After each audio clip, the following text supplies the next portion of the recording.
તાપથી બચવા નાગરિકો ઠંડા પીણાના સહારે તરબૂચ, નારિયેલ પાણી અને શેરડીના રસના સહારે નાગરિકો જોવા મળ્યા। ઠંડા પીણાના એકમો બપોરના સમયે નાગરિકોનો ધસારો ઠંડા પીણાના એકમો પર જોવા મળી રહ્યો છે। તરબૂચ, નારિયેલ પાણી, શેરડીના રસના સહારે નાગરિકો બહાર નીકળી રહ્યા છે। જે પ્રકારની ગરમી પડી રહી છે ત્યારે નાગરિકો ઠંડા પીણાનો સહારો લઈ રહ્યા છે।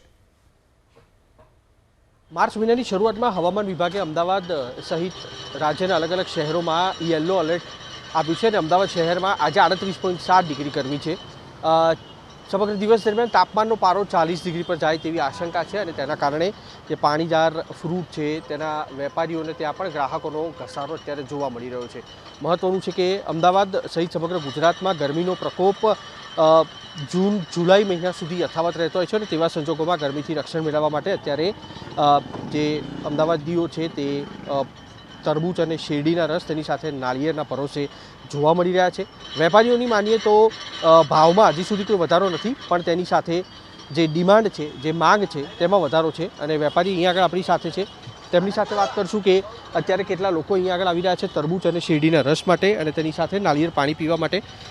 भाई साहब, गर्मी का सीज़न बढ़ा हुआ है, दाम की बात की जाए तरबूज, गन्ना और नारियल क्या क्या रेट है अभी और कितनी डिमांड लोगों की?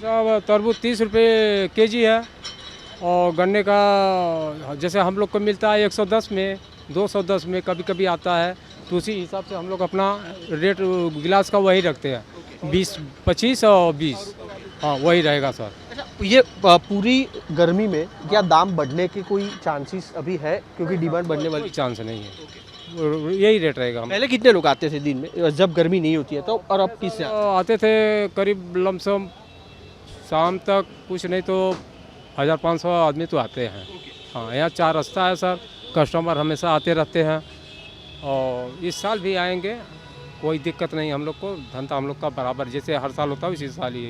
नारियल का क्या दाम है? नारियल सर थोड़ा सा बढ़ा है।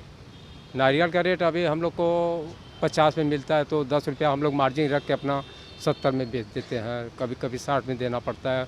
जैसे कोई और हल्का ग्राहक आ जाता है तो हम लोग को 60 में दे देते हैं, रेट बाई रेट में, ऐसा है सर। तो पाणीदार जे फ्रूट है અને તેની સાથે નાળિયેર અને શેરડીના જે રસ છે તેના ભાવમાં નજીવો વધારો થવાની શરૂઆત થઈ ચૂકી છે। આગામી 2 થી 3 દિવસ પણ અમદાવાદ શહેરમાં યેલો એલર્ટ આપવામાં આવ્યું છે અને જેના કારણે તેની અસર છે તે અલગ અલગ રીતે અલગ અલગ સ્થળો પર પડતી પણ જોવા મળી શકે છે। કેમેરામેન અવનીશ તિવારી સાથે કુશાંક સોની, ABP અસ્મિતા, અમદાવાદ।